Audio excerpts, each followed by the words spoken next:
Here is a rule for bands that are just starting out. Have a good origin story. It's just as important as anything else you do. In fact, it may be more important than anything else you do. Welcome to Wisconsinology on Music, a collaboration with 91.1 The Avenue and Wisconsinology.com.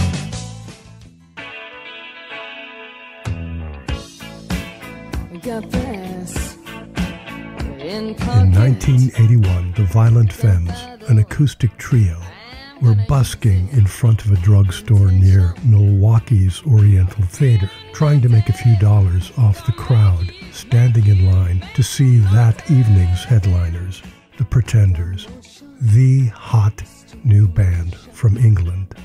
Chrissie Heid, lead singer of the Pretenders, saw them. She liked them and invited them in to do a short opening set. The subsequent set became the Violent Femmes' first taste of performing on a big stage in front of a major headliner. However, the story of that night would twist and turn and be retold over and over and over again as something like this. The Violent Femmes, while playing on a street corner for spare change, were discovered by the Pretenders and became an overnight success. Great origin story. Not completely true, but it worked to such a profound level that the story essentially became the fourth member of the band. The Violent Femmes were three Milwaukeeans. Drummer Victor DiLorenzo, who played a transophone, his own invention, basically a metal bale bucket stuck on top of a tom-tom drum. Bassist and xylophone player Brian Ritchie, who played a huge mariachi-style bass guitar. And singer, guitarist, and songwriter Gordon Gano, the teenage son of a preacher man with a heavy load of songs about teen angst. The Femmes were unique and daring. They did not look or sound like anyone else.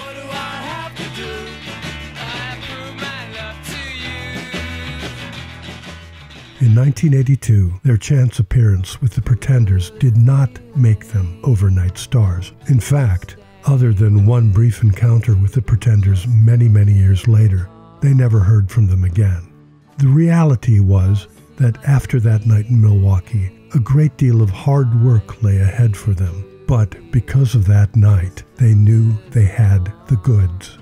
In the summer of 1982, they recorded what would eventually become their debut LP at a struggling recording studio in Lake Geneva, Wisconsin. Their producer, Mark Van Heck, shopped the finished tapes to various record labels to little interest. An appearance at the legendary CBGB Club in New York City and a subsequent rave review from the New York Times finally got them signed to a major record label.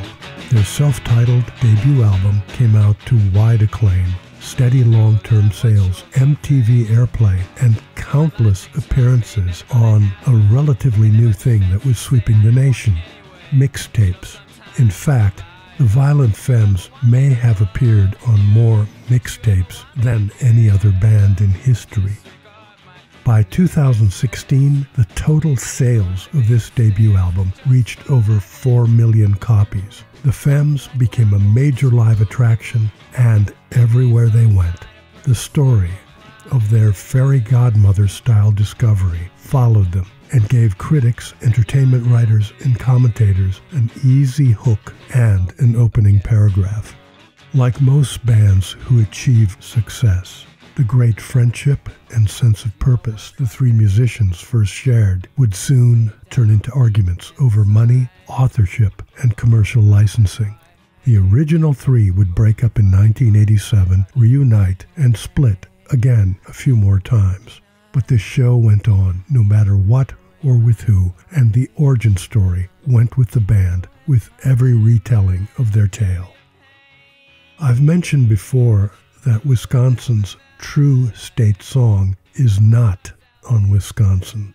It is actually the Violent Femmes' Blister in the Sun.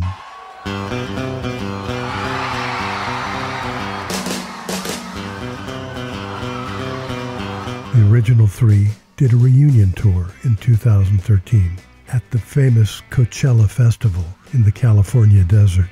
The Violent Femmes opened with Blister in the Sun. The song's memorable opening riff drifted out in the desert air. As they watched from stage, they began to notice it was drawing hundreds of people away from other stages towards their performance. At that show, one concertgoer was overheard saying to another, "They were discovered by the Pretenders playing on the street for quarters, and the next day they were famous."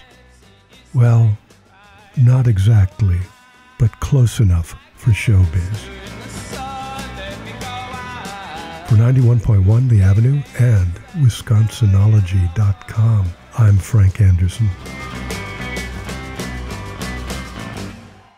Wisconsinology on Music is presented by a grant from the Bright Idea Fund from the Community Foundation for the Fox Valley Region, a supporting partner of The Avenue.